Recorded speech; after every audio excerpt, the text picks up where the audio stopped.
जानती हैं मैं शिवांश को बचपन में क्यों छोड़कर गई थी। अगर मेरा मुंह खुल गया ना तो आपको अच्छा नहीं लगेगा।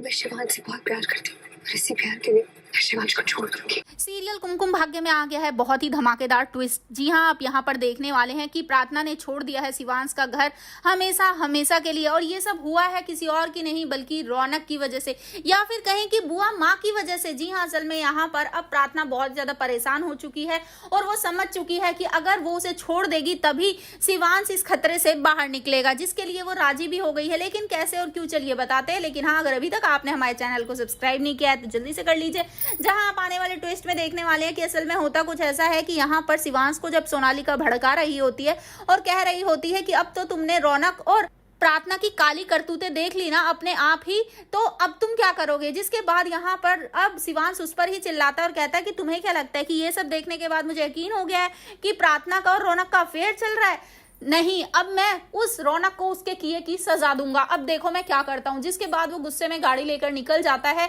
और यहाँ दूसरी तरफ प्रार्थना बहुत परेशान होती है, जहां वो अपनी बहन से मिलती है और अपनी बहन को सारी बात बताती है कि वो रौनक से मिली थी। रौनक ने उसे पायल के बारे में बताया और पायल उस दिन का बदला ले रहा है जिस दिन शिवांश उसके पास पुलिस लेकर गया था। जिसके बाद यहाँ पर उसकी बहन कहती है कि लग तो नहीं रहा ये इतना इजी है सब कुछ तो गड़बड़ जरूर है। जहां पर अब वो कहती है कि मुझे लगता है कि अगर मैं शिवांश को छोड़ दूंगी तो शायद ये सब सॉल्व हो जाएगा। जिसके बाद यहाँ पर अब वो घर से निकल जाती है और माता रानी के मंदिर में जाकर खूब रोती है, परेशान होती है, क्योंकि उसे हो चुका है शिवांश से प्यार और वो शिवांश के लिए काफी कुछ फील करने लगी है और इसी वजह से वो उससे दूर नहीं जाना चाहती, लेकिन ना चाहते हुए भी उसे उससे दूर होना पड़ेगा, क्योंकि यहाँ पर अब वो शिवांश को तभी बचा सकती है जब वो उससे दूर हो जाए। तो इसी वजह से वो फैसला करती है कि अब वो उस घर में नहीं जाएगी, उस घर से अपना सारा सामान ले आएगी और कभी लौट कर नहीं जाएगी। जी हाँ, यहाँ पर अब शिवांश उसे घर छोड़ने देगा या नहीं ये तो देखना इंटरेस्टिंग होगा ही। लेकिन दूसरी तरफ जब शिवांश पहुंच जाता है रौनक के पास उसे पीटने के लिए,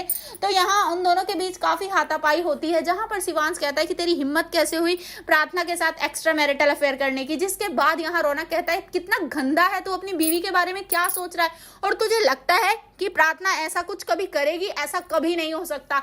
जिसके बाद शिवांश खुद शॉक रह जाता है कि रौनक क्या कह रहा है। जी हाँ, यहाँ पर अब जब वो घर जाएगा तो देखेगा कि प्रार्थना तो घर छोड़ चुकी है, तो क्या अब वो प्रार्थना को लेने के लिए वापस जाएगा उसके घर पर। आपको क्या लगता है, आप कितने एक्साइटेड आने वाले ट्विस्ट के हमें कमेंट बॉक्स में बताएं और ऐसे ही खबरों से जुड़े रहने के लिए आप हमारे चैनल को जरूर सब्सक्राइब कर लें।